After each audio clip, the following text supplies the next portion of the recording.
And a very good evening to you all, early evening if you will, wherever you may be watching from, and welcome to some more girls soccer for you here on the Kahok Broadcast Club Network. It's a much nicer day than it was the last time I did girls soccer, and I'm here today to cover a matchup between the host Collinsville Kahawks and the Triad Knights. My name is Zach Roseman. Glad that you're here with us today on a pretty nice Tuesday evening here on the 7th day of May. I'll be joined by Brett Borm here in just a bit. Getting ready to go here for a matchup between Collinsville and Triad for the Collinsville Kahawks. They come into today's game with a record of 5-13-1.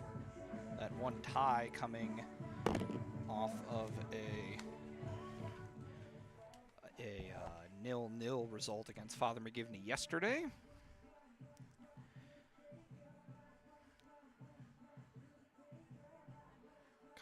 Triad coming in at 14-4-1, also coming off of a 0-0 tie, but theirs was on Saturday and against Granite City.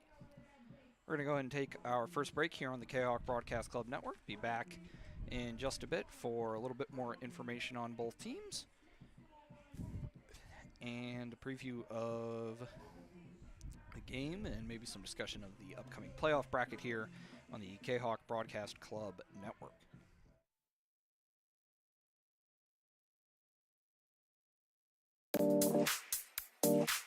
My name is Rayshawn Taylor, collegiate basketball player at SIUE. At the end of January, I had an ACL injury. I've been searching for ways to come back as best as I can after the construction. Dr. Chris introduced me to the Sofwave machine. I'm gonna be honest, at first I was kind of scared because I didn't want it to shock me and hurt me too bad. And I had heard something about it and I did my research on it, and it turns out it didn't actually hurt. It just was a good pain. It's just finding where it hurts to promote the healing, and that's exactly what it did. I've actually had this surgery before. This time I feel like I'm back on my feet quicker, much faster. I'm much stronger than I was up to this point last time. And honestly, I feel like I could play right now. I'm excited to get back on the court. Thankful that Dr. Chris introduced me to this.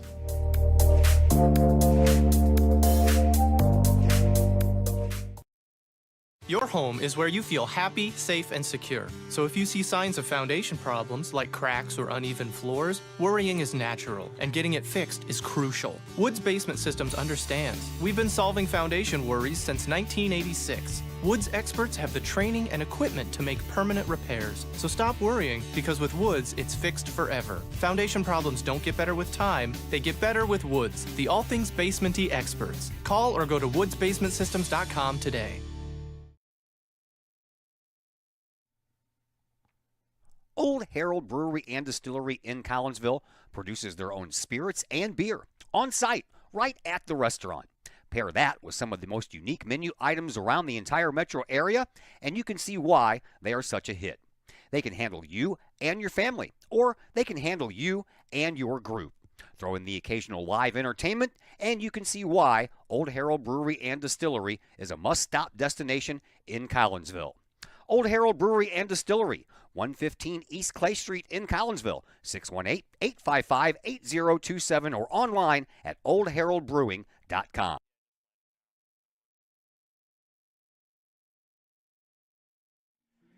We welcome you back into the broadcast booth here at Kahawk Stadium.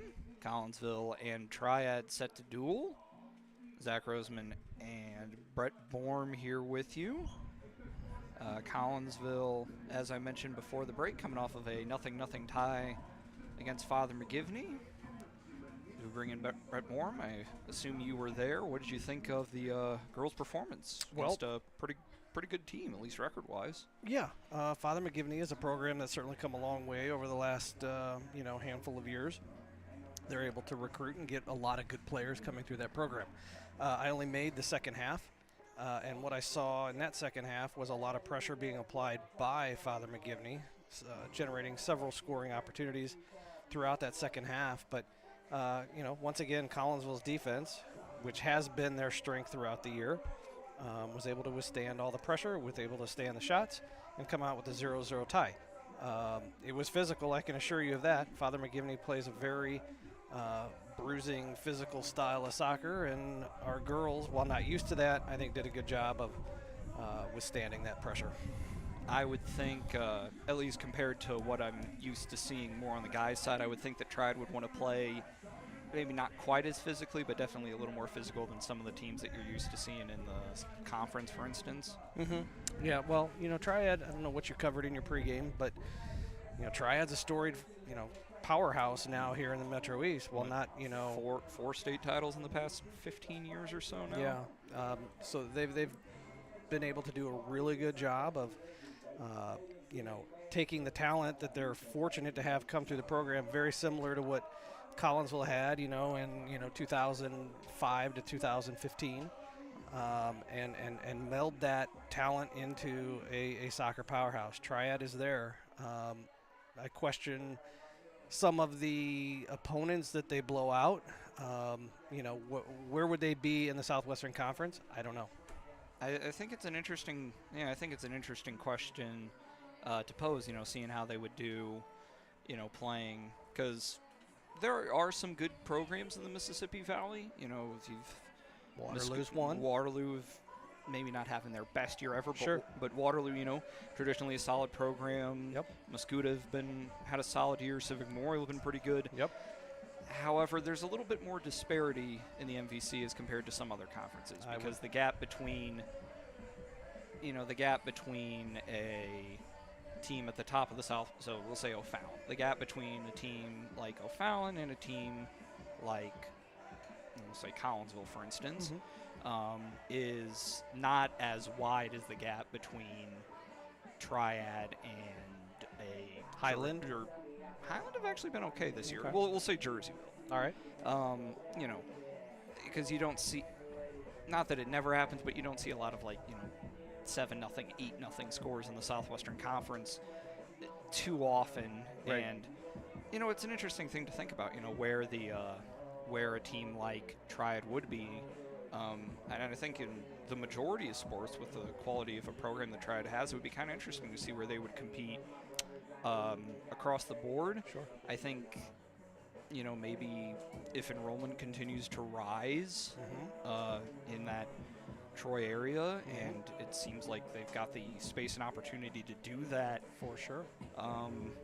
It may not shock me to see a Triad or maybe even a Muscuda maybe look to move into the Southwestern Conference in the next handful of years, but Yeah. again, it's all just speculation. You're getting into some politics there too that neither you or I know what goes on behind closed doors. Right. But it does go back to the conversation we had the last time we did a game together, which was, there's a lot of socioeconomic factors that play into the upswings of or the what's the word, the success, continued successes and failures sure, of certain programs. those three programs in particular that we've talked about. And if you're asking me, if Triad was in the Southwestern Conference, I don't know. I think maybe they're finishing third. But they've won some state championships, and they certainly put a quality product on the field. Yeah, we'll see how things go here tonight as they take on Collinsville. We're going to go and take another break here on the Kahok Broadcast Club Network. Be back in just a little bit with the introduction of the starting lineups and anything else that we can think about here before kickoff of the game here. Back in just a bit on the Kahok Broadcast Club Network.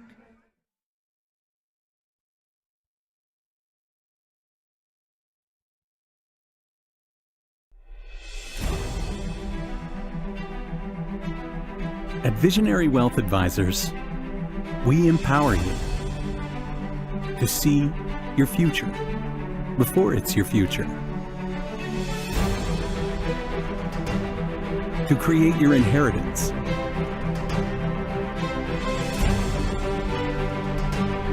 to build your vision, to anticipate the known and unknown, and to find potential in both. And build new dawns. Visionary Wealth Advisors. Visit Brad Keene at his Collinsville office at 106 North Clinton or call 618-467-8420. Herald Square and Cold Herald, two great additions to the Collinsville landscape. Next to the Old Herald Brewery and Distillery, Herald Square is a new outdoor multi-use event space in Collinsville. Concerts, fun and games, farmer markets, and so much more. Herald Square, a great space for Collinsville's future. And, just off the square's turf, Cold Herald, old-fashioned scooped ice cream gelato, house-made recipes, and premium sourced product. If you're over 21, ask about the good stuff at Cold Herald. Watch Collinsville grow. Herald Square and Cold Herald, two great new additions, only in Collinsville, Illinois. Hi, Purple and White fans. This is Dan Mode, class of 1989. I'm with New American Funding. Myself and New American Funding are proud sponsors of Kahok Athletics.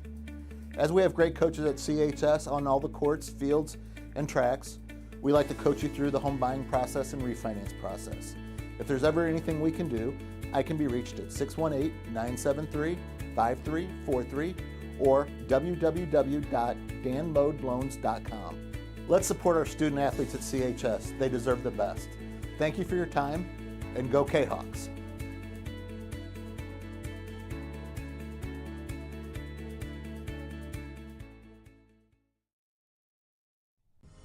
Looking for a little bite to eat in a nice, friendly establishment before heading out to a game? Look no further than LC's Pub in Caseyville. Just blocks from Collinsville High School, LC's Pub is the pub of choice for Kahawk fans, before, after, or even during Kahawk games. LC's Pub features a wide variety of traditional bar food like burgers and fries, chicken wings and chicken strips, appetizers like pepper jack mac and cheese bites, fried pickles, and green beans. Plus they have salads, fish, shrimp, and more. LC's Pub also features an outdoor patio, a gaming room, weekly poker tournaments, and a pool table, plus enough TVs for all the sports fans. And LC's Pub shows Kahawk games live, as well as Blues and Cardinals games. LC's Pub, 605 North Main Street in Caseyville, right across the intersection from All Pro Tees. Call for carry-out orders at 618-855-9007 and on Facebook at LC's Pub. LC's Pub, Kahawk fans' pub of choice. Projects in and around your home can be daunting and overwhelming. Take the stress out of those projects and let AW Indoor and Outdoor Solutions do all the heavy lifting. Former Kahawk Adam Welly can help knock those projects off your list. From framing drywall, painting, and stair work inside to deck work, hardscapes, and concrete and retaining wall construction outside your home, including power washing and brush removal. Whatever the task, AW Indoor and Outdoor Solutions can help. Call Adam Welly for a free estimate at AW Indoor and Outdoor Solutions, 314-252-8010. That's 314-252-8010.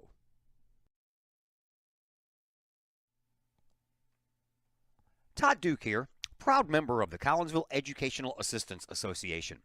Whether you call us teachers' aides, paraprofessionals, or educational assistants, it all comes down to one thing: taking care of students. More importantly, your student.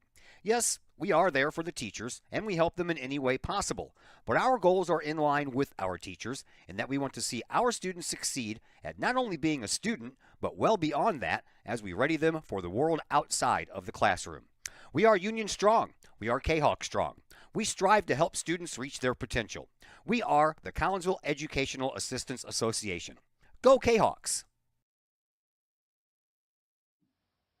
Chapman Trucking, LLC.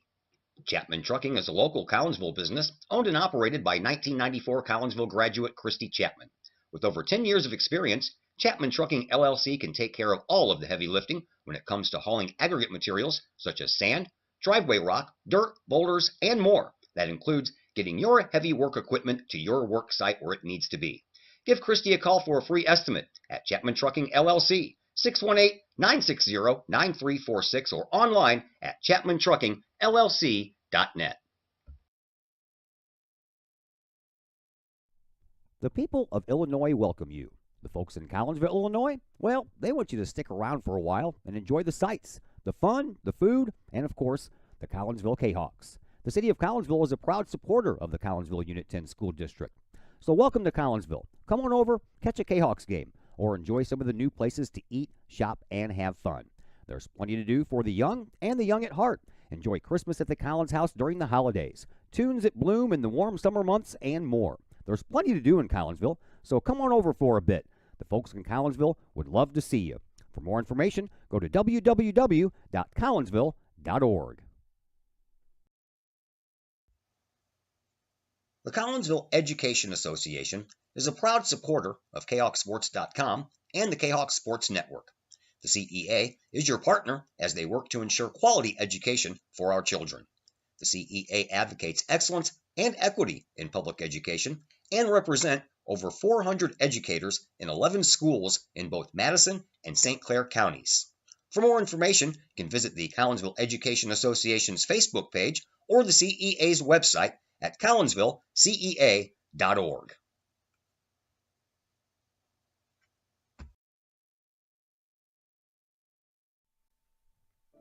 The Collinsville Daily News, the new online source for everything newsworthy in and around Collinsville. This news source is designed to be the heartbeat of the Collinsville community and is owned and operated by members that live in this area. The Collinsville Daily News generates their revenue with local support from the community in which they serve and from advertising. They do not charge to read their content, so you'll never run into one of those annoying paywalls. Not only that, but the Collinsville Daily News offers free classified advertising. You have items you want to buy, sell, or trade, it's free to post. Wedding or engagements announcements, as well as obituaries, all free at collinsvilledailynews.com.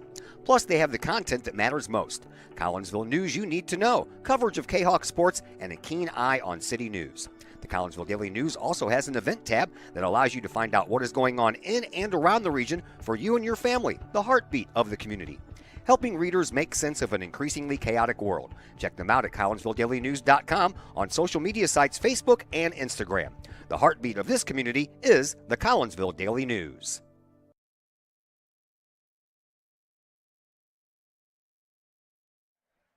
We welcome you back to Kahok Stadium. Starting lineups have been introduced.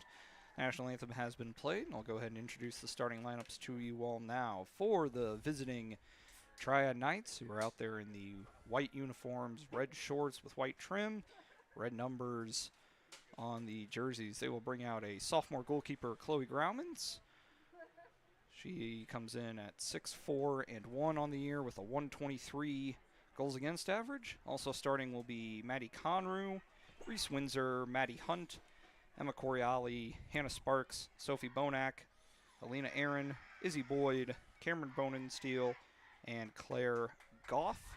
The Knights coached by Matt Betlock for Collinsville, entering into tonight's matchup with a record of 5-13-1. Be Paige Bonemeyer in goal. In front of her, you'll find both Smiths, Ava and Ella, in the starting lineup.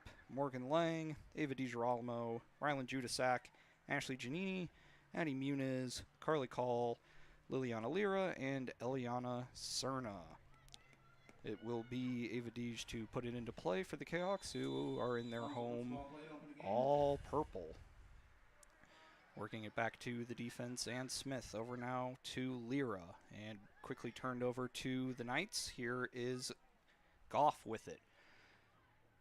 And eventually it will come back out to the Collinsville defense and Carly Call, who will push it forward, but not a very good break on the ball there, and Triad will regain possession once again. Working it up into the corner, and it is saved. Kahawks able to recover and clear it away for the moment. Push it up towards DiGirolamo, but I think that was Bonack back there looking to make the clearance.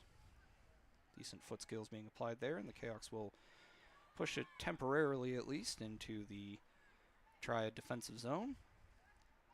Working it up into the middle now. And now back up forward off of a Kahawk head. And cleared away. DiGirolamo will look at it, but it will be picked up by a Knight defender. And a bit of a scramble for it in the middle, and it'll come out to Ava Smith. And she clears it back. It'll come all the way now to Giannini. And then back up into the middle. Lang fighting for it. Lear, will come up with it, and it will be pushed forward by Triad once again. It'll be over the end line for a Kahawk throw-in. So far, Collinsville struggling to get the ball out of their final third. There were two different opportunities, one by Ella Smith and the other Carly Call, just connecting passes, getting out of the back. We're struggling so far. After the throw-in quickly knocks out, and this one will be a throw-in for Triad coming from Maddie Hunt, senior defender. She throws it out into some open space where it's picked up by the Kahawks and quickly knocked out by a Triad attacker, and it will be Collinsville ball. And the throw-in comes up and is skied by Lyra. DiGirolamo looks to be playing the top striker role for Collinsville here today. And it's quickly cleared back into the middle and taken away once again by Hunt. Over now to Conru. And the Knights now working it up the far side wing. Knocked away by Call for the moment. And it's pushed across and will be a Knights throw-in.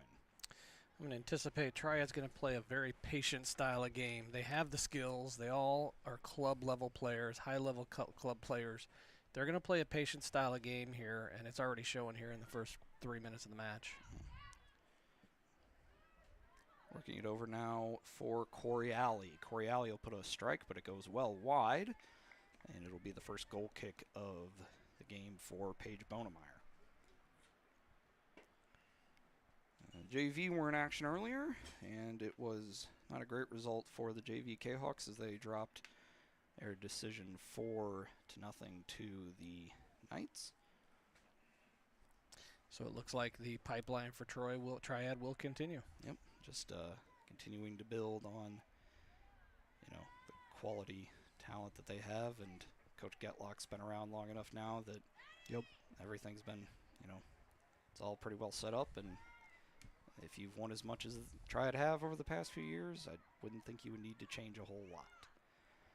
No, just take the kids that come into you and figure out where they fit best in your system. That's really what it boils down to. Working up now are the Knights and finding Coriali, and she attempted to leave it back for Hunt, but it will be a turnover as it goes out of bounds, and it will be Ella Smith to throw it in for Collinsville. And she'll throw it up towards, that is Udisak, and it's cleared away for the moment. Collinsville able to maintain possession. Up now to DiGirolamo, looking to find Lyra, and Hunt will just let it go out of bounds, and it will be a throw-in for Triad. Triad travels well, as you can tell here. They probably have as many, if not more, fans than we do. It's they travel well in just about everything. Not too far of a drive, only about 15-20 minutes or so from high school to high school, as not a very good touch there from Smith, and making a run on the ball there is Coriali. Smith does a good job of holding it off, and Giannini comes over with the help defense, but it's quickly picked up there by Bonak, and worked now into the middle for, I think that's Aaron. Yes, very, very dynamic front runner for the Triad Knights. And broken now into the 18. A little bit of contact, no call, and it is cleared away. And it will be a throw-in for Triad from about the 10-yard line or so of the football field. Throw-in comes in off a K-Hawk head and off another K-Hawk head, but it will remain pretty much in the attacking zone, and it's cleared away. An attempted cross is picked up there by Bonemeyer. No major scoring opportunities for Triad as of yet, but like Mr. Borm said, this is a Triad team that will be plenty patient. They will be, but our strength has been defense this entire season. We've hung with almost every opponent, minus O'Fallon in the first game, in the first half. Every game has been close within the first half. So we'll see what happens in this match. Working it right now around the midfield area are Triad, and working it back now to Boyd are the Knights. Working it around now to Bone and Steel, and over now once again to Hunt. She'll work it now towards the middle of the field and bring it up for Sparks. And she'll forward a pass into the middle, cleared out by Ella Smith. And back to Triad once again. And cleared once again forward. Carly Call and Alina Aaron in a foot race for it. And Aaron wins it. That's a foul. Gets fouled. And then is fouled by Call. So it'll be a free kick from a little over 30 yards away out on the far sideline from our point of view. Not a horrible place to take a foul if you're going to take one. But, yeah, that was clearly a foul. Yeah, but not the worst spot. No. Just, No. You know, if you're gonna, That's where you want it. better to take the foul than give a pretty talented attacker a one-on-one with Bonemeyer. Free kick does come in, floats into the 18, and looks like it's mostly cleared away. See if that's Cerna over there, and she'll push it out for a throw-in. Maybe not the ideal strike of the ball, but it releases the pressure for a moment, and That's where you've got to be technically sound with both your left and your right foot. I'm assuming, that was a clearance tried with her left foot. Might not be her strongest suit. Those are, examples of things that Collinsville's got to get better at on the technical side of the game. Yes, I mean, at the end of the day, a very young team as that's how you do it, Bonemeyer Paige. pushes it out, and it will be cleared away by Udisak and up into the midfield.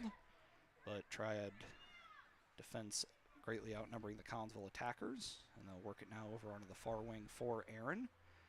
And she'll put on a nice move, looking to get over. Giannini coming over to help, and it's pushed across, and it will be a corner kick. Paige Bonemeyer showing exactly how good and technically sound of a goalkeeper she is.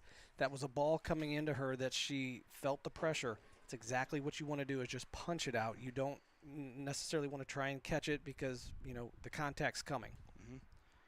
Not the best strike on the corner. Kind of floats around in the 6-yard box, and Bonemeyer makes the save. Not the cleanest strike from the Triad attacker, but Paige had to put a little bit of effort in to make the save, but she does so successfully as we just about 9 minutes into our action here. Knocked around by Triad, and back now to Giannini, and she'll just send it back to Bonemeyer. We'll put it back into play off of one of the Triad defenders. And Aaron now with the push, being guarded quite closely there by Giannini. Call now sliding over, and it'll be pushed out for a throw-in, I think. I believe it is. I hear Coach Munoz through my headphones shouting instructions from her sideline. Pushing it up now are Collinsville, and looks like DiGirolimo's going to make a little bit of effort at it and clear away the pressure for the moment, but no help for Ava. It comes from Lyra maybe a little late, and it'll be pushed away there by Addie Muniz.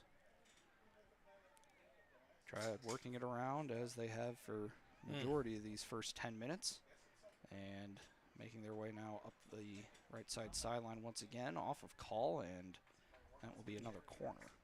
Great job by Carly Call sticking with her defender. Collinsville is not going to be able to withstand, 80 minutes of pressure in your final third. It's just, that's how goals happen. You can only withstand so much. Corner kick comes into the middle and comes out to the top of the 18 off of the foot of, I think it was Hunt, and cleared away by one of the Kahok players, but Triad still able to maintain possession and in pretty good territory as Aaron puts on a nice move to get around Call. Giannini coming over to help, pushed into the middle, and the shot's deflected high up into the air.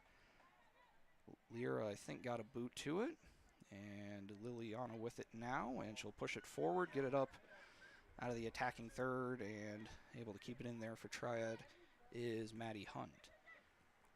Over around now, nice moves being put on there by Corey Alley, and up now to Goff. Leaving it now for Bone and Steel and into the middle. And Judisak putting on some nice work there and getting it now to Lyra. And working it forward up to, I believe that's Ava Smith. And finds nobody in particular. Picked up there by Sparks.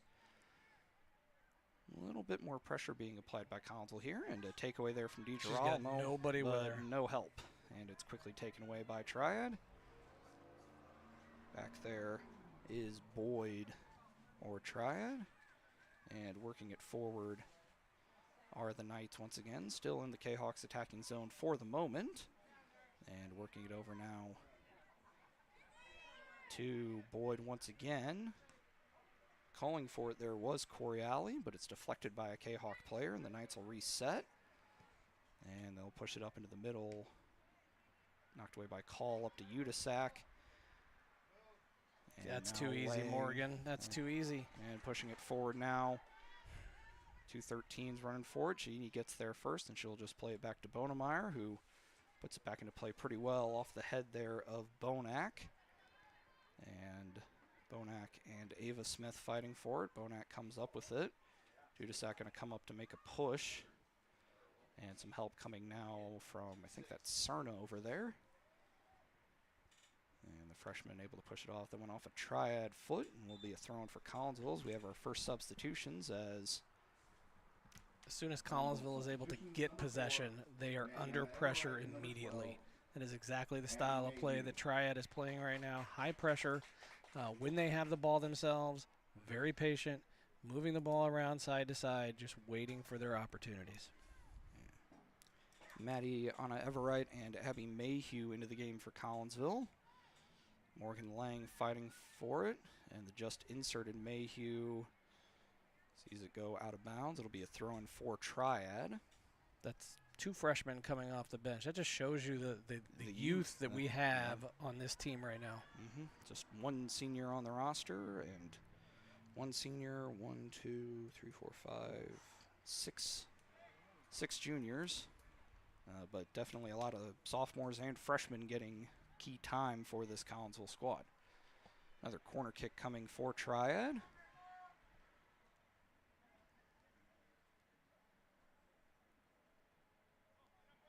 And strike is pretty good, breaking away off of the head of somebody. Nope. And it hit off the yellow. Yep. Okay. That was like went over the net anyway, so yeah, a goal kick for Bonemeyer. A little bit of a threat there from Bonensteel. This is a relatively young Triad team as well. They have 8 seniors on that, at least on the roster that I had seen, and probably most of them start. So I see 2, I think, that would be returning next year. So they may go through a little growing pains coming up. And we'll see. A sophomore in goal, a couple freshmen starting, so they may lose some.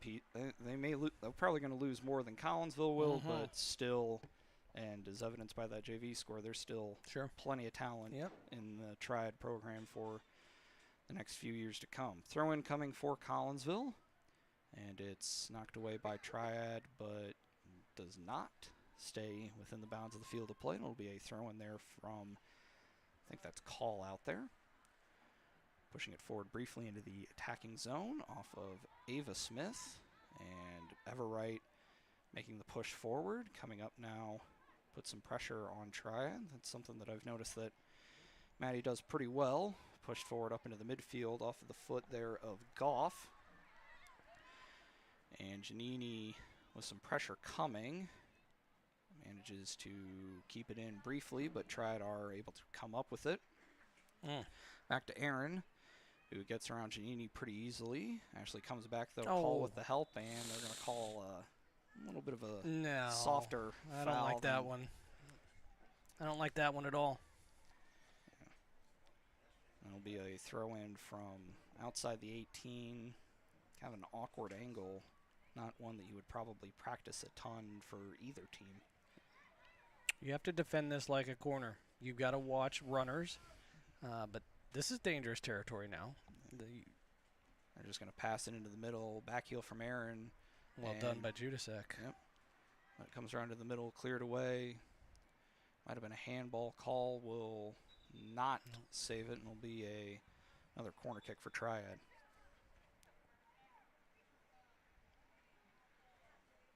How many corners is this now? I feel like it's 3 or 4. Yeah, somewhere on that side. Yeah, 3 or 4, all on that side. They're Triad really working that right side of the field from their point of view. Substitution number 8, Ava DiGirolamo. Ava DiGirolamo re-enters. Erica Boyce. Erica Boyce sophomore comes in for Triad, and off the football goal post. Pretty clean strike from whoever it was, but unable to. It's Hannah Sparks, the center back, Yeah, all the way up all the way up for that corner kick. I mean, if you look at her, there she is, 24, 14, something like that. Yeah. She's a big girl, Yeah. good size, comes through the St. Louis Scott Gallagher program. She is a good player. Headed to McKendree. Yeah. And some playing pretty good soccer there at McKendree. Absolutely. A couple of Collinsville alums have made their way through that program over the past few years. Yes, it's been a strong program for quite a while. Triad making their way up towards the edge of the 18. It's cleared away, and will be a throw-in for the Knights once again. Carly Call's having to do a lot of work out there on the right side. And Giannini kind of playing that super back role. Yep. And looks like we're going to have a pretty aggressive throw-in. Doesn't come in super far.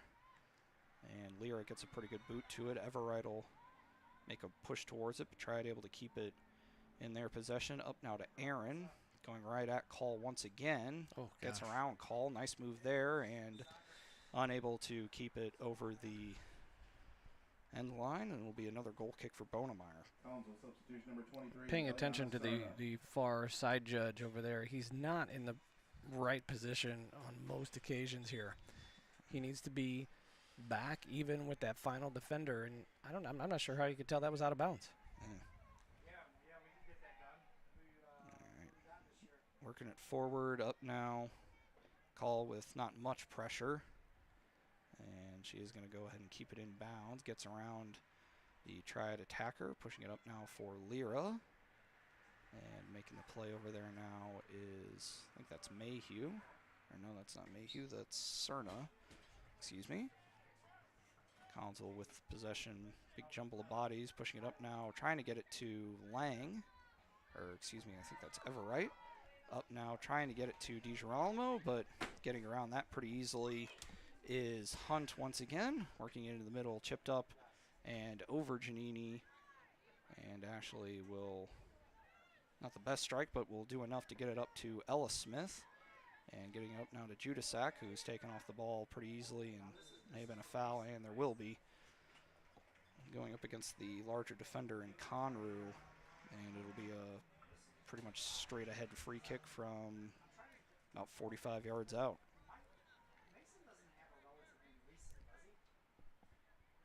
And it'll be Sparks to take the free kick. I would dump this right in the middle of the 18, somewhere around that PK mark, and see what happens. And going to try and do that off the head of a Kahok defender. DiGirolamo making the push, and it's pushed back as the Knights look to reset. Getting up there now to Boyce, and over now to Sparks. And Sparks pushing up off of the leg of Cerna out there. And try continuing to keep things in the attacking zone, working it into the middle there for Bonac. And cleared back out by Collinsville, up now to Everwright. And she'll get it now to Judasak. It's bumped off the ball, no call. Bonensteel in there and tried working it forward, gets past the defender. And it will roll all the way out of bounds, and it'll be a throw-in for Collinsville. Just over halfway through our first half of play, still no score. And that'll be out of bounds off of Collinsville. It'll be a throw for Triad from about the same spot as each team looks to make one substitution. Collinsville substitution number 2, Ava Smith. Warm up here today. Man. London Luby, the leading goal scorer for Triad, just a sophomore. She didn't start, did she? She did not start. So that's, just kind of something to keep in mind. Maybe just trying to save people. You got playoffs starting next week. Collins will just have one more game left. Edwardsville on Friday. And I don't know if Triad have any more left. And then you got playoffs starting next week. Yep. I know Triad are the number 1 seed in their subsectional, winning yet another Mississippi Valley Conference title. And I'm not sure who they're going to wind up getting in the first round. Maybe Salem sounds right. I'll have to verify that here later. Collinsville, of course, will be taking on O'Fallon here at Kahok Stadium. Triad pushes it forward. Ella Smith able to do a decent job there, keeping the ball to her and working it up now to DiGirolamo. Back to Smith. And she attempted to push it forward. It's cleared away by Triad, and it'll be a throw-in for Collinsville. Yeah, that O'Fallon draw is a tough one. Yeah. Do get them here, but yeah, it's a tough team to get in the first round of the playoffs. Collinsville struggling right now to just get it out. Yeah, that's been they've defended okay, but they haven't really been able to establish much in terms of territory at all. Triad working it into the middle now, and UTSAC getting it now to DiGirolamo, and trying to get it now to Everett, but Triad come up with it for a moment. Bounced up into the air, off ahead. Smith with it now. DiGirolamo will survey it, but it takes an awkward bounce and goes out of bounds, and it will be a throw-in for Triad, who will make another substitution. Triad substitution number 26, Ella George. That is Ella George, the second leading scorer for Triad. 7 on the year. Leading scorer for Collinsville is Ryland Judasak with 6. It's a very strong freshman showing by the young Kahok midfielder. Cleared away temporarily by Collinsville. Another throw-in for Triad coming there from Maddie Hunt. And working it up into the middle, just kind of pushed forward lightly there by Bonensteel. And Bonemeyer scoops it up without really any difficulty. Bonemeyer will drop punt it back into play. Off of the foot there of Bonac. And on the ground there is Judasak, but able to maintain possession are the Kahawks. Everett will make a push there, but they'll work it back to their superback Boyd. And Triad will start to work it forward once again. And it will be, say off of Collinsville, but that side judge didn't seem all that sure about it. Pushed forward, and it'll gain a lot of territory before it finally does roll out of bounds. And there will be a substitution for Collinsville. Everett out, and Abby Mayhew. Abby Mayhew back in. Collinsville substitution number 12, Abby Mayhew.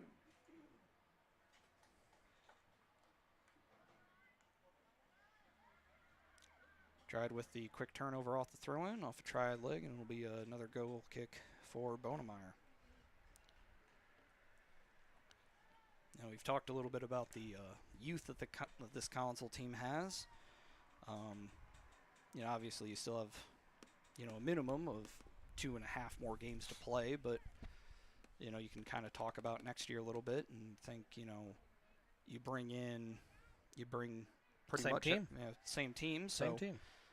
You would think that, you got another year. I mean, you spent all year playing with each other, and they've definitely taken their lumps, but Sure. You think you bring everybody back. You can look to, you got more experience because, again, you bring everybody back but one player. So, and it should be, it should be kind of interesting to see how this youth movement develops over the next couple of years. Nope, 100%. Girls will, return to their club teams here, pretty much as soon as the high school season ends. And then they have, another year of development, growth, strength.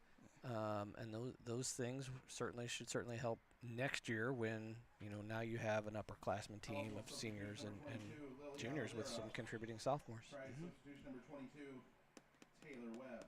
Taylor Webb comes in for the Knights. Senior defender.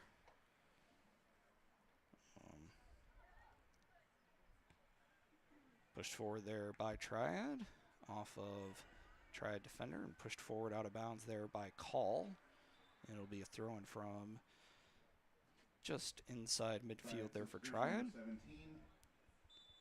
Shirley Wilder comes in.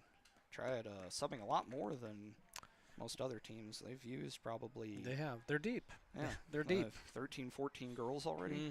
And we're not. I mean, that's we're rotating right now. 3 subs. My daughter goes out with an injury against McGivney the other night. I'm not sure if we'll see her tonight or not. And we'll see if Ella winds up making an appearance. Knocked away there by Ella Smith, and it'll be a throw in there for Taylor Webb for Triad. Off the head there of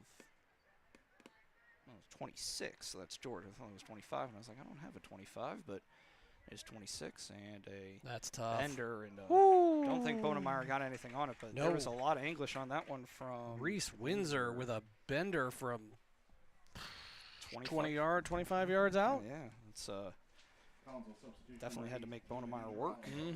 DiGirolamo back in for Collinsville.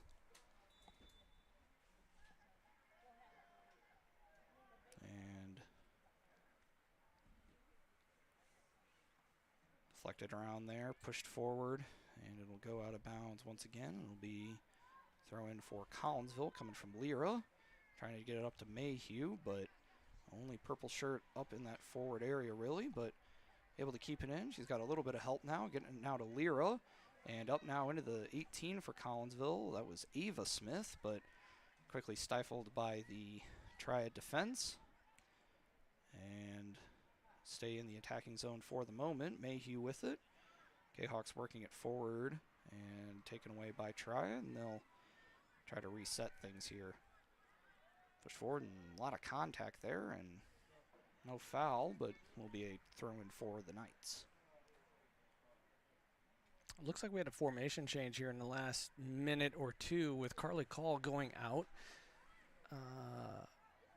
Addie Muniz moves to that left back spot, and now it looks like we're playing a 3-back flat system here. I'm not sure if that's strategy, if Carly's okay, but seemed like she was certainly doing fine. Yeah, I mean, she working hard, but it seemed like physically speaking she was okay. Maybe just particular stratagem with the ball has been on that side for a lot, more than half of this half. Yeah, and with Triad starting to sub a little more in, a little more offensive pressure, kind of the net center of possession has kind of moved more towards the middle of the field, especially here in the past couple of minutes as we approach 10 minutes to go. As that is Ava Smith, Ella, excuse me, pushing it back there to Giannini and working it back into the middle now. Judasak will make a run at it and get it up now to Lyra and now to Lang. Nobody there. And Cerno was over there, but not really in a position to get to the ball. As Lang will make a push for it for Collinsville now. Judasak coming up with it now. And decent touch there from Webb. Getting it now to George. And nice job there from Ella Smith. Working it up to her sister. And now to Lyra. Kahawks will put a little bit of a run on, trying to find Mayhew. But back there is Sparks off of the head of Ava Smith and back out into the midfield. Now Triad will maybe make a little bit of a run. Addie Muniz back there to Mark. And it'll go out of bounds, and it'll be a throw-in for Collinsville, I guess. Looks like it. Collinsville substitution number 20, Carly Call. Carly called back in.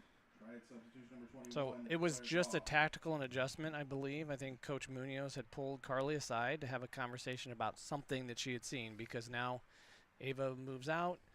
Judasak moves back to her normal position, and I'm going to guess we should be back to the same formation we started with.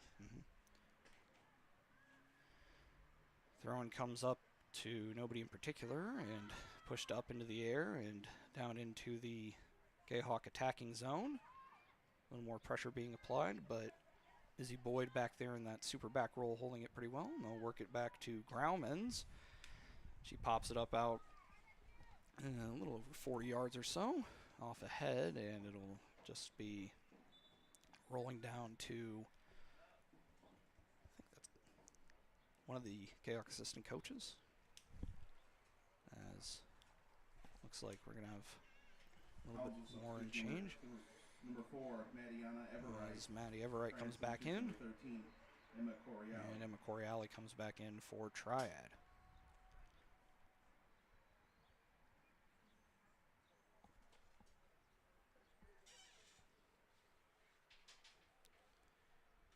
Working it around now are Kahawks, and pushed forward once again off the head of a Triad defender.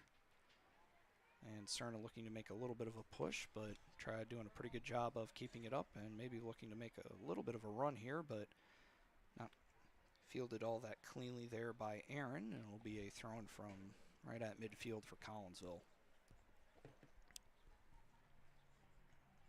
And About 7.5 left. Collinsville still able to withhold the Triad Knights pressure. Yeah, kind of. Yeah, we'll see. Not too dissimilar from the O'Fallon game, actually, that we did a couple weeks ago. Collinsville defended pretty well against the Panthers in that first half, and then the second half came, and O'Fallon made some adjustments, and able to get 3 goals in about 10 minutes, and that was all she wrote. All she wrote from there. So, and we'll see. Could potentially have a similar path, but we'll see what happens here. We approach 7 minutes to go in the first half as Triad just kind of marched their way down on a series of deflected throw-ins, and that one will stay in bounds for a little bit longer, and it'll go over the end line for a corner, it looks like.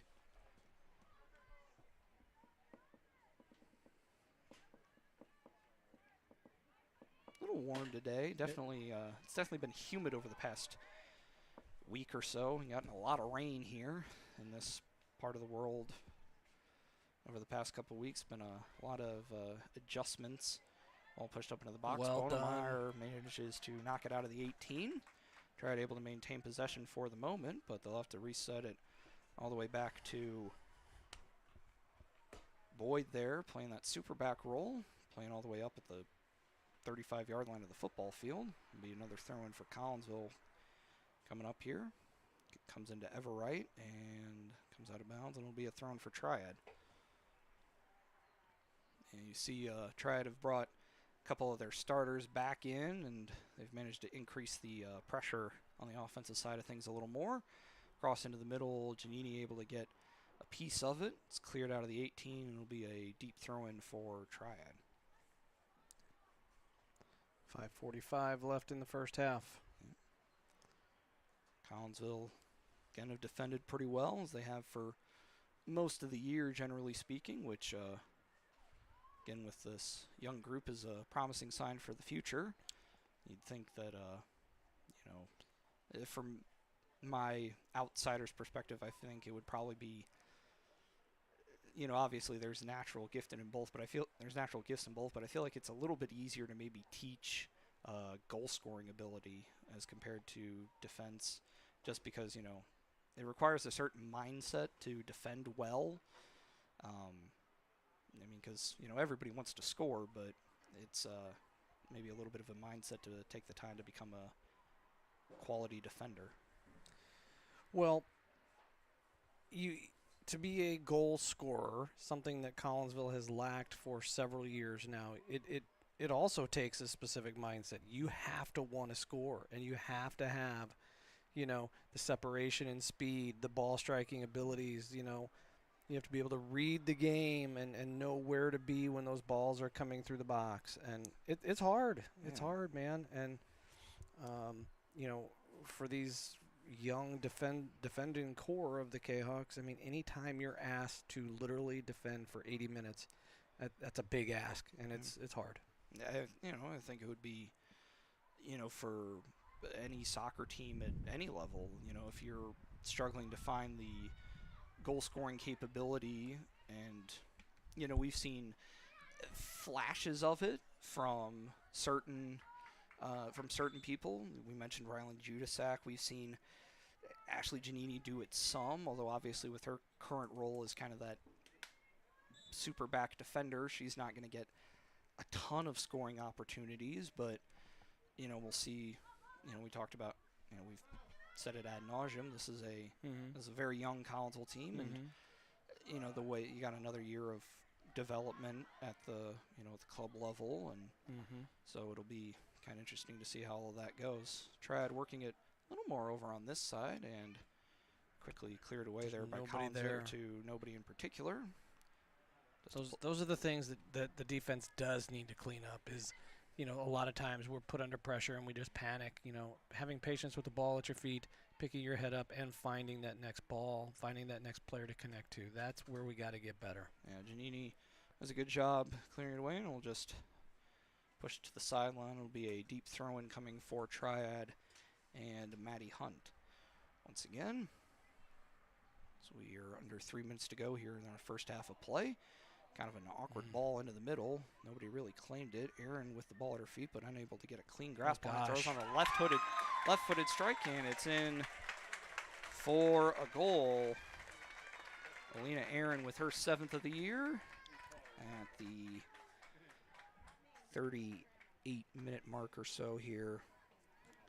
Ball bouncing. Collinsville not able to collapse on that forward, Aaron. She had way too much time to settle that ball at her feet, take a couple touches, and then get the strike off.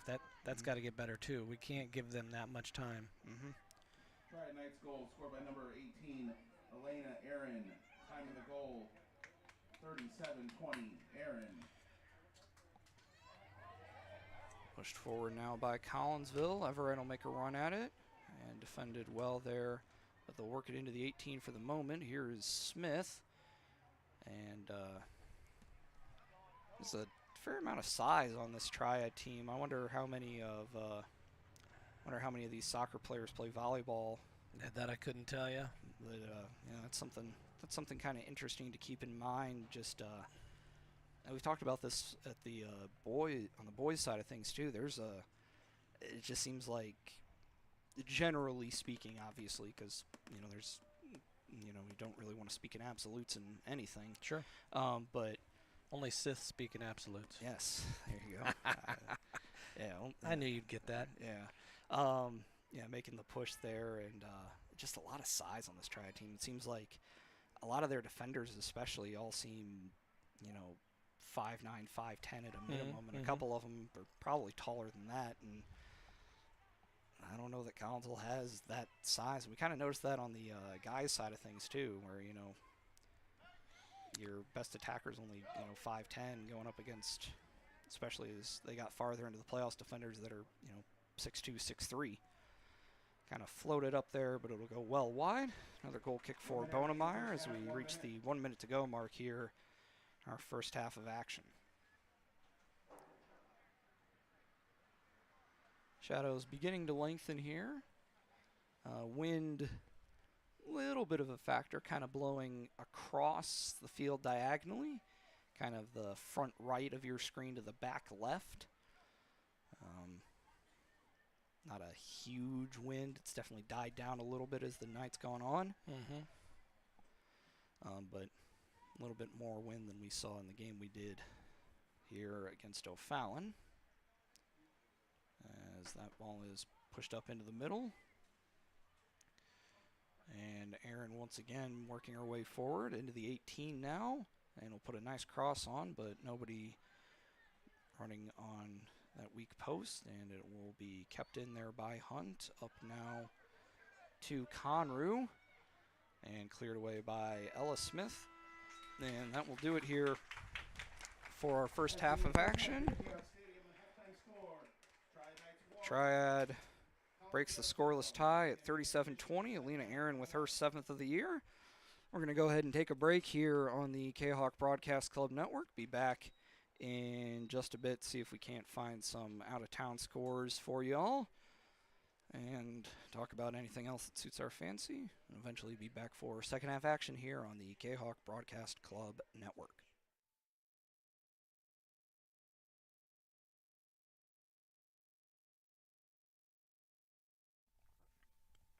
Keep your ride shiny and clean with Extreme Details Vehicle Detailing in Collinsville. Owner Jay Merkel and his crew at Extreme Details believe in the value of community and in helping their community hold the value of their vehicles with a sharp-looking, clean ride that you and your community can be proud of. Extreme Details can handle any job, whether you drive a small car, an SUV, or even a bus or RV. No job is too big or too small at Extreme Details. Extreme Details offers scratch and oxidation removal, no matter what you drive: cars, trucks, motorcycles, boats, and more. Plus, Extreme Details can handle fleet vehicles for you and your company. Call Jay and the gang at Extreme Details at 618-977-1224. Check for periodic specials on the Extreme Details Facebook page. Put the shine in your ride with Extreme Details, 618-977-1224. Just because we're adults doesn't mean we don't have toys, am I right? If your adult toys consist of boats, campers, or RVs, then you need to call the GASA storage team of professionals. Winter weather in the Midwest can be quite harsh, and finding a place to properly store those expensive toys for winter can be just as rough as a Midwest winter. That's where the GASA storage team comes in, with outdoor self-storage and covered storage for your toys. They even have tractor-trailer parking, conveniently located at Horseshoe Lake Road and 111 in Pontoon Beach. GASA Storage, for the safe storage of all of your toys. Contact the GASA Storage Team, gasastorage@gmail.com, or call today, GASA Storage Team, 618-797-6100.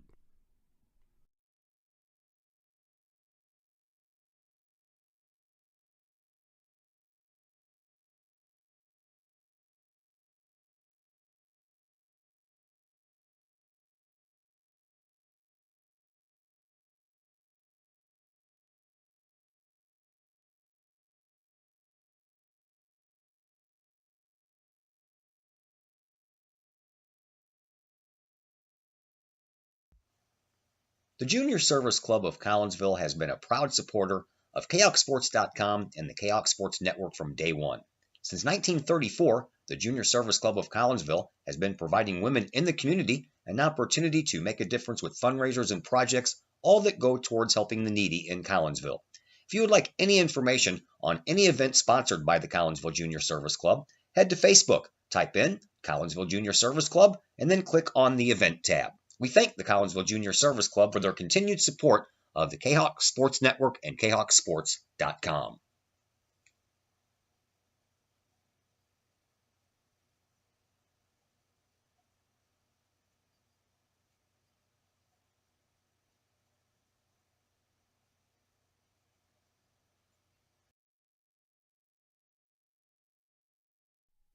Collinsville High School alumni Stacy Lauenstein, CHS class of 91, Lisa Bassetto, Sarah Sulke, and Tracy Limp, CHS class of 94, Tony Geisen, CHS class of 96, and Kevin Robinson, CHS class of 99, want to wish all of our Kahawks a great year. We look forward to cheering you on and supporting you. Work hard on the court and the field, as well as in the classroom. Remember, once a Kahawk, always a Kahawk. Hashtag Kahawk Family.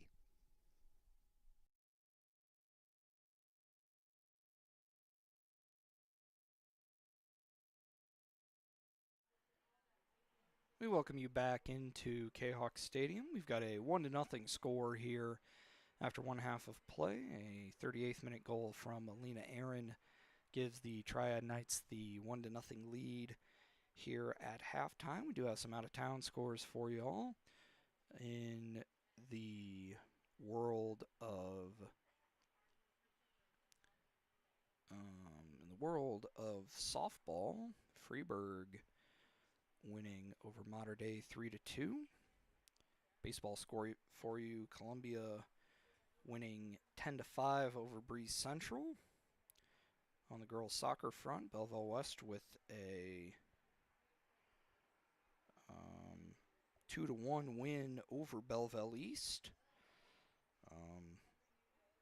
That game was, they switched varsity and JV, so a 5 o'clock varsity start, so that one is over. Nice win there for the Maroons over the Lancers.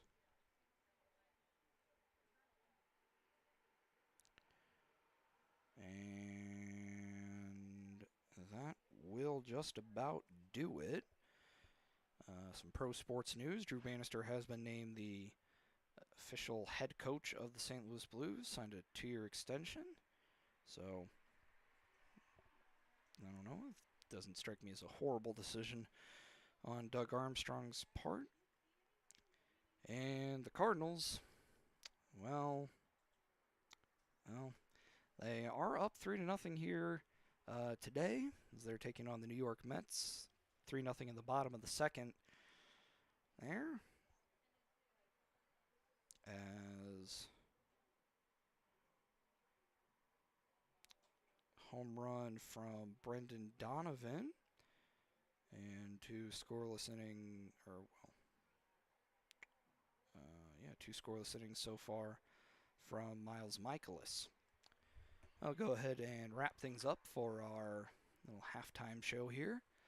Be back in a couple minutes for second half action. See if Triad can extend the lead or if Collinsville can make a push to tie it. Find out here in just a bit on the Kahok Broadcast Club Network.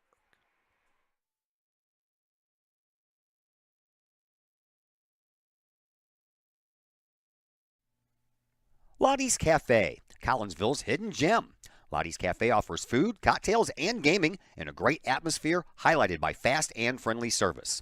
Lottie's Cafe also offers a unique menu that features soups and salads, sandwiches and paninis, pizza and flatbreads, appetizers and desserts, as well as breakfast. That's right, we said breakfast. Unique breakfast items such as a breakfast stromboli, a breakfast BLT, and breakfast burritos.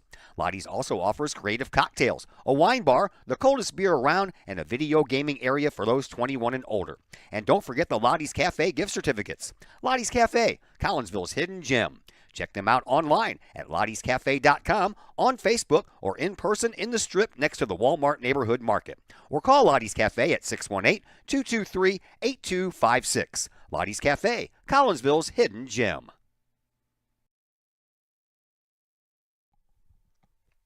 Mike's Automotive in Collinsville is a T3 certified tire dealer and so much more.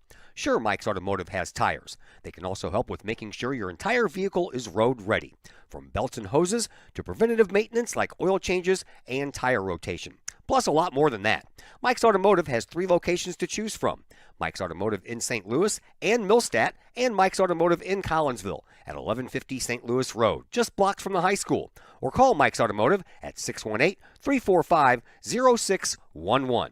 Mike's Automotive in Collinsville. Pack Mail of Collinsville, locally owned and operated by Ryan Combs. Pack Mail can ship anything, anywhere. They treat you like a neighbor because, well, you are a neighbor. Pack Mail offers shipping materials and containers, private mailboxes, as well as climate-controlled self-storage. Visit Pack Mail at 407 Beltline Road in Collinsville. Online, WeShipStLouis.com or call Pack Mail at 346-4884.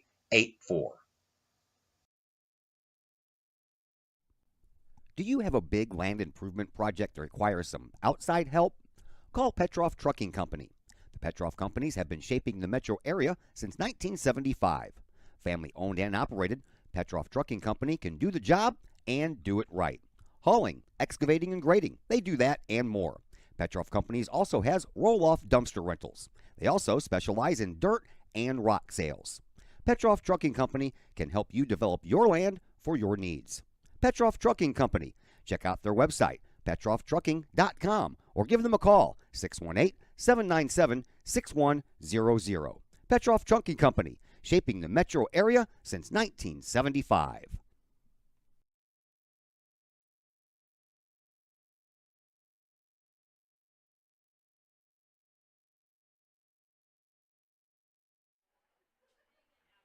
We welcome you back to Kahok Stadium. Getting ready now for second half of action. So we're just about 7:25 here, as Kahawks are coming back out onto the field now. The referees are ready to go, and we're waiting for Triad at this point.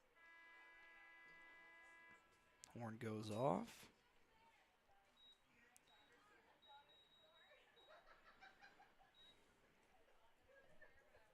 Fresh 40 minutes back up on the clock.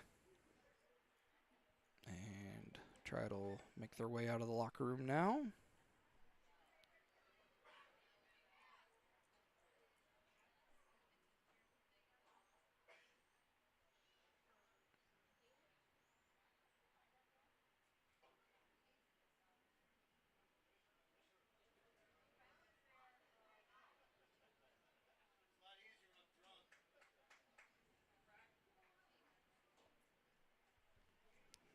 players making their way out onto the field now. Collinsville will make the switch. Switch ends. Collinsville will now be going with the little bit of wind that remains. Right to left on your screen. Triad will be going left to right. And will be the Knights to put it into play. Try to put the ball played on the second half. As that was Goff, I think. And the Knights push it up quickly into the attacking zone off of the head of Giannini and out of bounds. Quick throw-in will be coming in there from... They're going to leave it for... I think that's Windsor.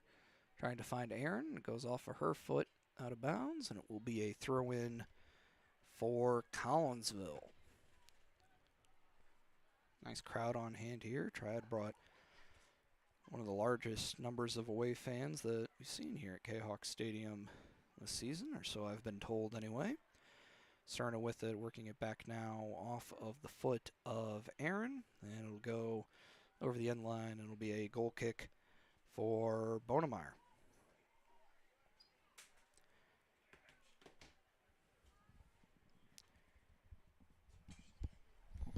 We bring Brett Bourne back in as Bonemeyer puts it into play off of the leg there of Lyra and pushed up by Smith. And it will gain some territory as it stays in bounds, stays in bounds, stays in bounds, and it'll be a throw-in from right about there for Triad. Pushed up into the midfield, and it'll be a throw-in from Collinsville. Looks to me like Carly Call must have suffered something. She's over on the bench. Ella Borm has checked in and took her spot on this left wing. Gonna have her work cut out for her. Yeah, we'll see how Ella does. I know Triad attackers were definitely going after Carly, so to speak, For sure. a lot, working that right side from their point of view. And looks like they may be trying to do that now. Here is Aaron pushing it up forward to nobody in particular, and Bonemeyer will go ahead and come out and pick it up. Starting to do a pretty nice night, all things considered. Had some rain early this morning, about 5 a.m. or so, and then it rained a little more around the middle of the day. In the 2 o'clock range or so. 1 to 2 o'clock, pushing it forward now. Our Triad up there now for Windsor.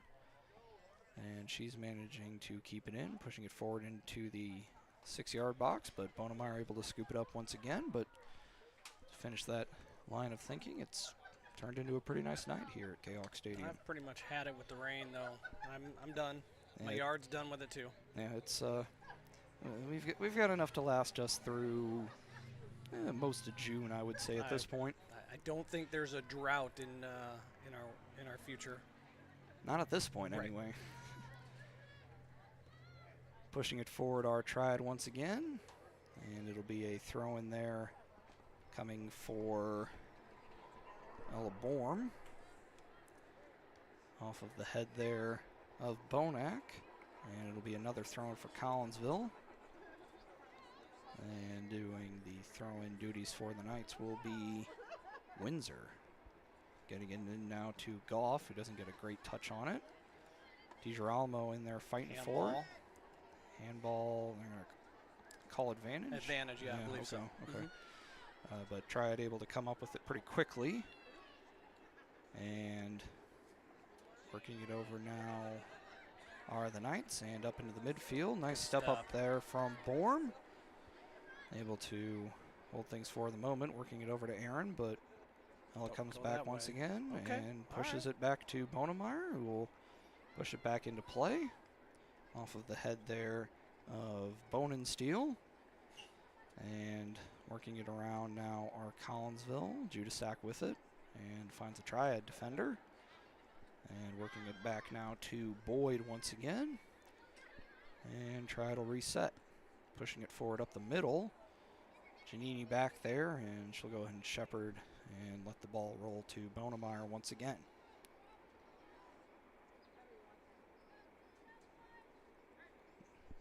It's about 5 minutes into this first half of action. No major scoring chance for either team. 1 goal scored. It's about 2.5 minutes left in the first half from Triad. And we'll see if they can make an opportunity out of this, pushing it up towards Aaron. Borm shadowing her well, and it'll go over the end line for a corner kick. Short one, and nobody's paying attention. Nope. Bonemeyer barking out instructions, and it's deflected out. Nice effort there to keep it in the attacking third. Working her way up now is Windsor, and across. Doesn't really find anybody particular wearing the red and white. But Triad able to maintain possession once again. Some pretty aggressive defense being played there by Lyra. No call either way. And Triad able to maintain possession. Not the best ball there. Lang able to get a piece of it. And DiGiramo will apply some pressure, but again, not much help for the junior midfielder playing more of a striker role today. Cerna with it, and she'll get it to Judasak, who'll give it back now to Muniz. And we'll get over the leg of, I think that's Ava Smith. And back now to Triad once again. And from Boyd to Windsor. Windsor will push it back now to Sparks. And Sparks will work it forward. And up into the middle now, trying to maybe get it to Conru, but it'll be pushed back to the defenders once again. Decent tackle there from Judasak. Great job by Judasak. What a freshman. Capabilities there, and it's cleared away, and it'll be a throw-in from Triad from just at the end of the Collinsville bench. Borm's got to know that Arian is over on this right side. She's done a decent job of defending against her so far. Giannini able to knock it away, and it'll be a throw-in for Triad from down in that far corner. Not only is she nursing that neck from the Father McGivney game, she also had a toenail fall off last night as well. Yeah, so sure that's not exactly fun. Comes right into the middle, and pretty good opportunity there for, I think that was Windsor, but it goes over the net as Collins will make a substitution. Number 6, Ziza Nambo Mendez. As Ziza Nambo Mendez comes in for the first time today. Yep. I don't think Jody liked what she was seeing as far as her movement. And so Ella will come out of the bench, but nice to see her get at least a little bit of action. And we'll see if she participates any further. Obviously, you got a conference game on Friday, and then you got playoffs next week, so no point trying to rush Ella back for a game that isn't as important as the ones that you've got coming up. Tried making it forward now, out into the edge of the 18, but decent number of Collinsville defenders back there. And pushed forward to nobody in particular, nobody in the purple really in the area at all. Working it around now and back out to the defenders. Triad pretty content to not be too aggressive here. No point in, I think they would be content to win this game 1-0 as the pass gets through. Giannini will slide over, and it will be over the end line. It will be another goal kick for Bonemeyer.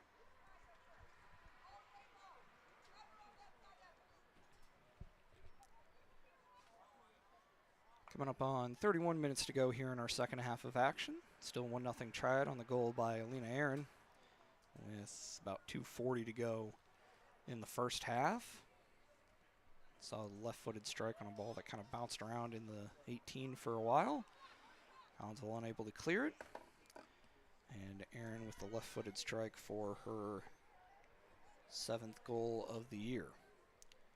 Ball for the moment into the Kahawks attacking zone, but no threat of any major concern for Triad. And they'll have a throw in there over on the far side. And they'll recycle it back now to Boyd. And up now into the middle. Onto the foot now of, I think that's Aaron. And Giannini will survey it and get it back to Bonemeyer, who puts it into play but doesn't get the best strike on it. And there will be a throw-in for Triad as Windsor tracks it down from about midfield, a little inside. Throw now coming up there to Goff. And it's kept in by Goff, kept in again. How did that stay in bounds? I don't know, but it looked like it did. Line judge was right there. Yeah, so he was right there. He had a good look at it. And so Bonemeyer will go ahead and just grab onto it and take a little bit of time before putting it back into play. That's a little bit of a better strike. Gets over the mid-center line. And the bounce will go out of bounds to Coach Getlock, and it'll be a throw-in for Collinsville. At this point, you know, with the bodies going down already, you have Ella, you have Carly, you have, you know, a variety of girls nursing injuries. We need to just get out of this match with no further damage, especially with Edwardsville coming up on Friday and then playoffs starting next week. Foul there called on the Triad defenders, so it'll be a free kick from pretty much the top of the 18 for,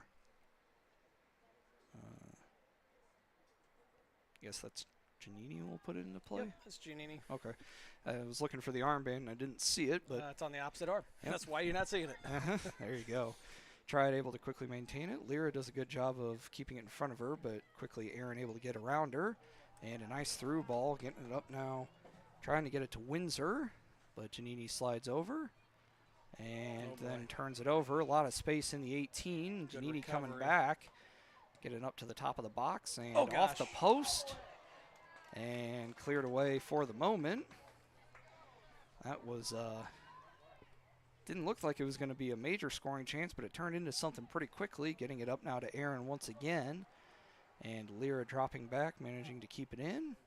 And Lyra will knock it away, and it will be a corner kick for Triad. Now you can definitely tell now with, you know, Borm did a pretty good job, but obviously no point in trying to rush Ella. Still nursing a little bit of injury, like you said, from the McGivney game yesterday. So that's something to keep in mind for Collinsville is that, you know, not an especially deep team. Using a couple of girls now that, you know, are playing mostly JV, but with a couple of girls, no major injuries as of late, but, you know, a couple of minor, you know, bumps and bruises, so to speak, as the corner kick is cleared out for the moment, but kept in the 18, and cautionary shot goes wide, and it'll be another goal kick for Bonemeyer. No, you're 100% right, and you know, and it looks to me like she's coming back. No, maybe she's not. Well, No, maybe she is. yeah, Anyway, yeah. at this point, this deep in the game, this deep in the season, when you've played 20+ games, you've got to find legs. You got to find healthy legs that can spell you when needed. Oh, gosh, what a battle! Yeah, Great job. a lot of contact there between Giannini and the Triad attacker, but the ball rolled through to Bonemeyer, and no further damage will be done. As pretty much the whole field now is in shadow. Just the Triad bench now and the visitor bleachers, pretty much the only things left in any real sun. They got the lights on here. Not much need for them at this point, but we'll see if they wind up taking a little bit more effect by the time we get to the end of the thing. Still 26 and a half to go here in our second to last game of the year for Kahok girls soccer. Or, well, third to last anyway. You're guaranteed at least one playoff game. It's been a long season, Zach. No Yeah. ifs, ands, or buts about it. But I do give these girls credit. They haven't given up. They haven't quit. No. And they still come out and battle each night and give it their best. And that's really all you can ask when you have a young team like this. And I think, you know, from what I've seen, which granted isn't a ton. Offsides. Yep, and it is. From what I've seen, it seems like this is a group of, it's a group of girls that are, kind of committed to doing things that have, You're kind of playing the 100% right way, You are. and with it being, and that maybe could be something that may have been a little bit of a concern coming into the year with the team being as young as it is. You've got you got a sophomore freshman goalkeeper pairing. You've got, only one senior on the roster, and By the way, unfortunately, due to injury, she hasn't really been able to play Mhm. much the past few games. So it's a very young group, and I think they've improved. You know, I mean, are there still some things to work on? For sure. Absolutely, but we talked about it a little bit earlier that these are things that'll come with time, and we'll see what kind of success this group of this group that Kahok girls soccer has right now. Still, the 25 group has some pretty talented players. The 26s especially look like they could have some real potential. And we've seen a couple freshmen already come in and make pretty big contributors. 100%. No, and these girls, here's what I'll tell you, and I'm on the inside, as you know. There's no sniping. There's no, bickering. They all get along. And that's something that, could have been a little bit of concern, if you're not winning a ton of games. For sure. As, this team unfortunately hasn't. That's something that can kind of happen, if you get people, because obviously nobody likes to lose. No, of course not. You don't want to They lose. don't come out here and try to lose. I mean, No. they work hard. They're young, and we know that. Let's be honest. I mean, they just don't have the talent of the O'Fallons and the Edwardsvilles. It's just a reality, and I'm not afraid to say that. Yeah, and we'll see what happens as this group continues to grow and mature. Everett will make a push there, and Nambo Menda is able to come up with a turnover, and this may be a little bit of a chance for Edwardsville, and it's the first really kind of anything on goal as Graumans is able to make the save out there. That is still number 1, isn't it? I think so. And getting back to the goalkeeper spot, that's the strength of this team right now. That is where we are locked down for the next 3 years. Yeah, you got Carly Van Dyke has had some pretty positive success, and Bonemeyer's come in and done absolutely admirable work. Playing against, probably the best soccer that you're going to get south of I-80. When you even got, the talent that exists in the Southwestern Conference year after year, and you're still playing teams like Triad and Waterloo, and yeah, it's kind of interesting to see what'll wind up happening. The tough decisions that are gonna have to be made will be in goal. To be honest with you, I mean, what direction do we go in the next 2 years? Because both of them are absolutely phenomenal goalkeepers. I don't know if you go to a rotation. Do you? What? Yeah. Do you go to rotation? Do you give it to the older player? Do you give it to Carly? And that'll be a decision that Coach Munoz and the rest of the coaching staff have to make come next year, and we'll see what decisions wind up being made in regards to that, and we'll see what freshman capabilities we wind up coming in. I mean, obviously we got a couple of freshmen here in the starting lineup for the Kahawks this year, and we'll see if anything like that winds up happening next year. I don't know. I heard there is a group coming in of freshmen that are strong, so that will certainly we're not afraid to play freshmen. No, we've clearly shown that. Sometimes, but it provides a little depth. Bit, yeah, right? yeah. If you got, even if you've got some freshmen and some of the sophomores, as Bonemeyer unable to maintain it. That's all she could do there, and that that had some spin coming off of it, almost like it would have gone off of Arian, right? Yeah, that's a tough one, but it will be a corner kick for Triad. Well, no instant replay at the high school level as the head is saved well there by Bonemeyer. 21 to go here as the Knights still have a 1-0 lead. Mentioned it already, good crowd here tonight, and doesn't appear to have thinned out all that much.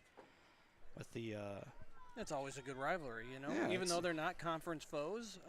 You see it in a few different sports. There's a lot of you see it in football. Obviously, it's usually one of the more entertaining games of the year, no matter even when even when Collinsville were having some of their leaner years in football, the Triad game was always kind of entertaining because you knew they were going to bring a pretty good crowd, and it looked like, and generally speaking, it was a pretty competitive game, and it's been that the past couple of years as Mayhew and Call come back in, so it looks like Carly's all right anyway. Nice to see her back out there as we're halfway through the second half now. 20 minutes to go as Bonemeyer will put the ball back into play. Low line drive off of Ella Smith, and it's cleared away by her, and it'll be a thrown from Triad from the front of the bench. Kind of bounces around a little awkwardly. Triad able to come up with it, pushing it up in the middle. Judasak will come up with it and push it forward past Lang into some open space. Everett making a push for it, but it will be Triad who come up with it as Windsor and Boyd, well, playing catch wouldn't be the right word for it, but alternate That possession. ball's not going to go out. Nope. And Aaron able to get to it before it did anyway. Good job, Carly. And Call does a decent job there of... Gave him a corner, but at this point, we'll take it. Yeah, no point. And so it's just kind of an interesting thing to keep in mind. With the playoffs coming up, obviously you got a very quality opponent, Fallon. We've seen what they've done to us as that's cleared through and put in there for a goal. 18:51 to go, and didn't quite catch the number of who that was. I don't know who got it either. And we'll. I think Paige, if she could have that one back, she would. I think she misread the ball, came out a little too soon and missed, and that's okay. Conru, maybe? We're hearing maybe for the goal. I'm not hearing. Yeah, Maddie Conru will give it to her. And that'll make it 2-0. Triad second goal of the game scored by number 5, Maddie Conru. Time of the goal, 61:09. As Conru picks up her third goal of the year. And there's a freshman making an impact for the Knights. 18:20 now to go. As that is deflected around. DiGirolamo will make a push, but Triad able to clear it up. Ella Smith out there fighting for it. Gets through her legs and able to get around her is the Triad defender, getting past Lyra now. I think that is out there. Up into the middle there for Luby, I think. And DiGirolamo will come up with it, and miscommunication there. She tried to get it to the defender, who was making the run forward, and pushed up into the middle. Too easy. A lot of space, and a strike from just outside the 18 is saved well there by Bonemeyer. That's it's a little bit of a dangerous spot right there. For sure. Center of the pitch, just outside the 18. That's be a dangerous spot, but Bonemeyer saving it well as she got a little underneath that one, and it rolls around now. Picked up there by Izzy Hancock into the game, sophomore forward. Pushing it forward now for Windsor. And she's guarded pretty closely there by Cerna.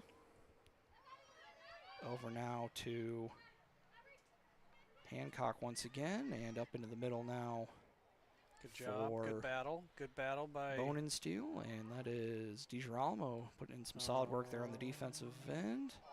Getting it into the 18 and reaching it back out, and some side spin on it, but right at Bonemeyer, she's able to fall on that one without too much difficulty. London Luby looks like a very strong attacker in this Triad offense, but I'm trying to understand why it seems like her playing time's been pretty limited. And you said she's the leading scorer, right? Yeah, I don't know if I don't know if she's maybe could be nicked up or injured, nursing some minor injuries. Of course, Triad are going to turn around. They've got their playoffs next week too, and I'm sure they're going to be making a push for another deep run. It seems like it's been basically sectional title or bust for the past few years. Obviously, 4 state titles all in the past 14, 15 years, and they've gotten off, and they've got a pretty good group once again this year. Pushing it forward for the Knights is Hancock. Up now to, that was Bonac, and that will get over the end line. Another goal kick for Paige Bonemeyer. Triad substitution number 24, Morgan Stunkel, and number 26, Ella George. Morgan Stunkel and Ella George coming in for Triad. 2 seniors for Coach Matt Betlock.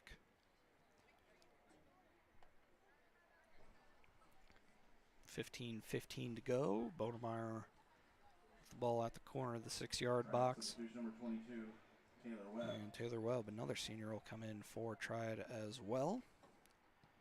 Bonemeyer puts it into play off of the head of Bonac, and will roll right back to Page. Under 15 to go now. Bonemeyer in the light blue top, black shorts. Skies it up across the center line off of the head of a Triad player and kept on the ground by Collinsville. Yunas got knocked over, and they will give a foul call on that.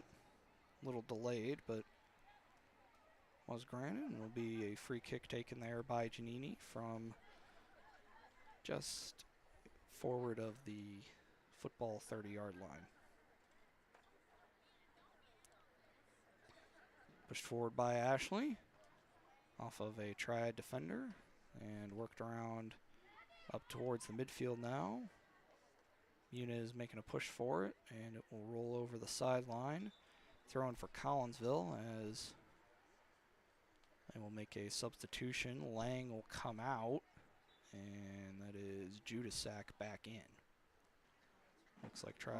Substitution number 10, Ryan Judasak. 3 coming in. They're just able to, rotate lines at this point. Yeah, and you wonder now, maybe as we're getting towards the thin end, maybe if Coach Betlock electing to, maybe use kind of those, maybe some of the end of the bench JV girls now, as Collinsville, frankly, haven't really put forward much effort in regards to generating. Well, effort's not the right word, but haven't really generated any scoring chances. Sure, they're safe. So yeah, you can probably take your chances. And I'm looking at our defense. I'm looking at our wingbacks, and I'm just seeing exhaustion at this point, just because of the lack of depth that is there. Lack of depth, and they've had to defend for a lot. 85-90% of the game. And no matter what kind of physical condition you're in, if you're having to go pretty much full effort, it's tough. As Triad will make those substitutions now. Look like I see number 2, Paige Schmelzer, and a couple other girls in as well. We'll see if we can get. Collinsville substitution number 2, Ava Smith. As Ava Smith comes back in for Collinsville. Paige Schmelzer, number 4, Jaden Sparks, and number 6, Erica Boyce. Yeah, so you got Jaden Sparks coming in as a freshman. I'm sure he's reaching down there to try and give some legs a rest on that Triad side. I don't know if they've got. I guess I could probably check that. I don't know if they've got another conference game or just a game against somebody to play before. I know they've got McGivney coming up. I looked at that schedule earlier. I think they have McGivney maybe next Thursday. So their playoffs must start. Well, no, I would think their playoffs maybe early next week, because I would think Wednesday or Thursday would be their start of the 2A playoffs, because I think it's on the same schedule as 3A. Well, Max Preps will tell you just about everything you need to know. Right. They have McGivney, Thursday, this Thursday. Okay, that makes more sense. And I'm sorry. And then they have Salem on Tuesday. Yeah, is that their playoff game? I think that Salem game is their first round of playoffs. You might be right. Yeah. I stand corrected. Well, no harm in checking. No, right. And now everybody knows, as we are at just about 11 minutes to go here, as night just starting to fall off to the east. Sun setting behind us here. It's like a giant mountain over there behind those that light standard. Big old thunderhead. Mm-hmm. Those storms from this morning make their trek eastward, probably somewhere in Indiana by now. As ball at the moment is in the Kahok attacking zone, as Triad will continue to sub freely. Zizanambo Mendez back in. That's a sub for legs right there. You need just somebody to give you a spell. 17, Shirley Wilder, number 21, Claire Goff. Yeah. And Triad, Coach Betlock subbing pretty much freely. I think he's used just about everybody on the roster now. Pretty much, I would think probably everybody that's healthy at this point. And sure.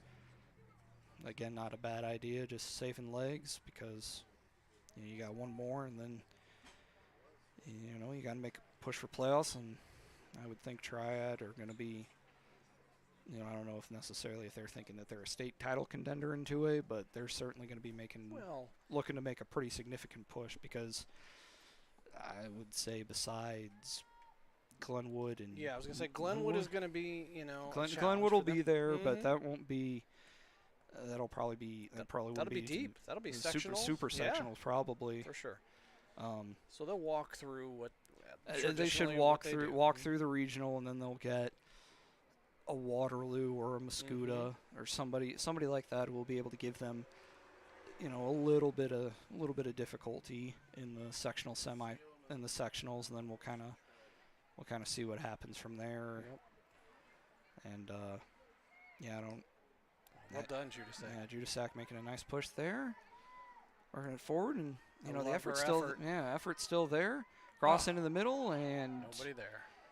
Yeah, and it's kept into the box, push forward, and a shot, and a save there by Grauman, as best chance of the day for Collinsville, and that'll prompt some applause from both Collinsville and Triad fans. That was a great opportunity there. Yeah.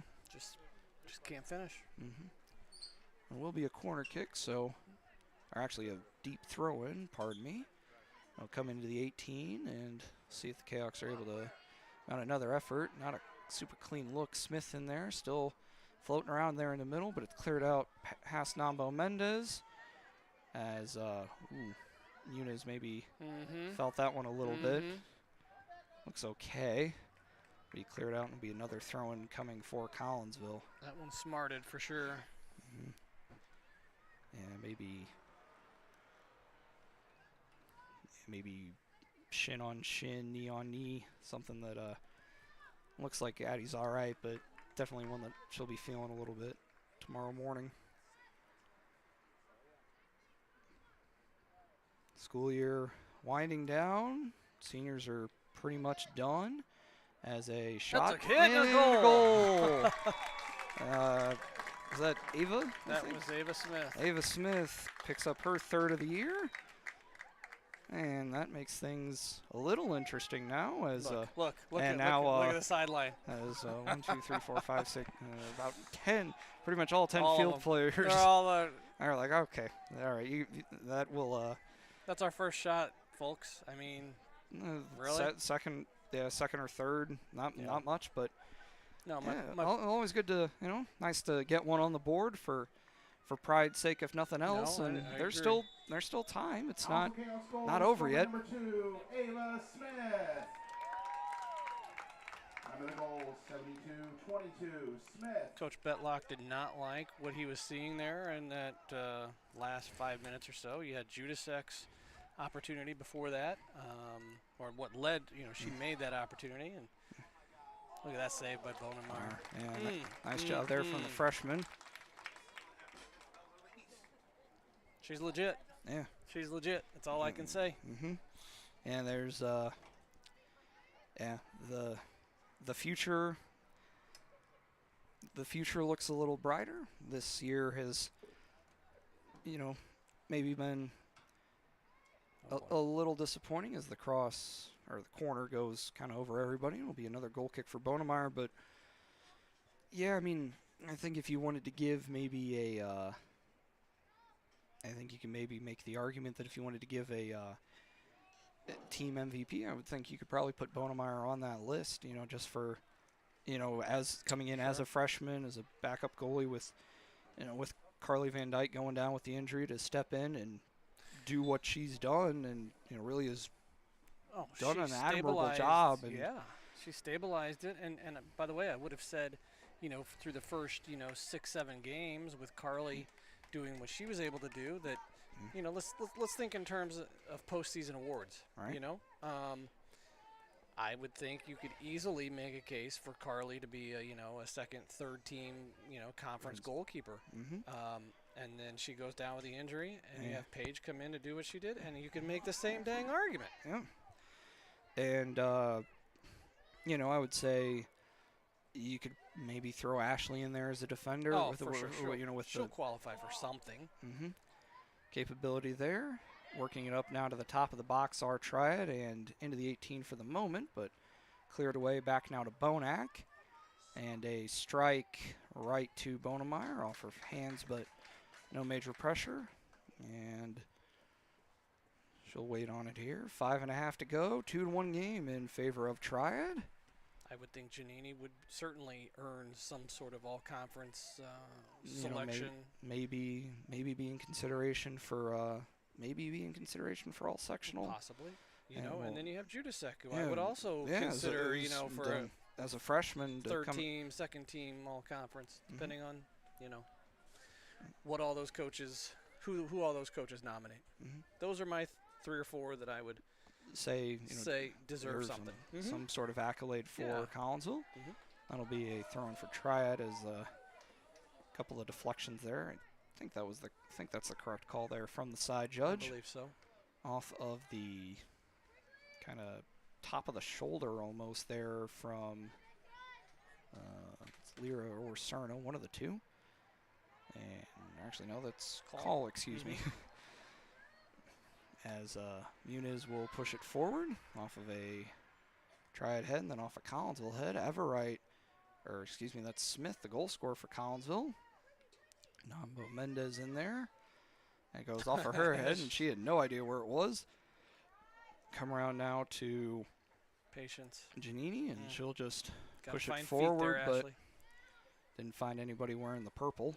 And it'll come now to Judasak, and Giannini will come back up, 50-50 ball, and will take a bounce. Call played it relatively well, and it is kept in bounds back there now for Windsor, who's done pretty admirable work in that right back role, kind of facilitating everything, as she's a good player. Aaron able to make it in, and Windsor just a sophomore, so definitely a name to keep an eye on in the future for Triad, as that gets pushed up, and a nice move there from Goff, and the shot is right at Bonemeyer, and Page will make another save as we're at 3:15 to go here in our second half of play. They now have half-price Chick-fil-A and hot dogs. Half-price Chick-fil-A and hot dogs. The last call from the concession stand. All right, last call for concessions. Even a discount for everybody in attendance here. 3 minutes to go. Go get you some Chick-fil-A.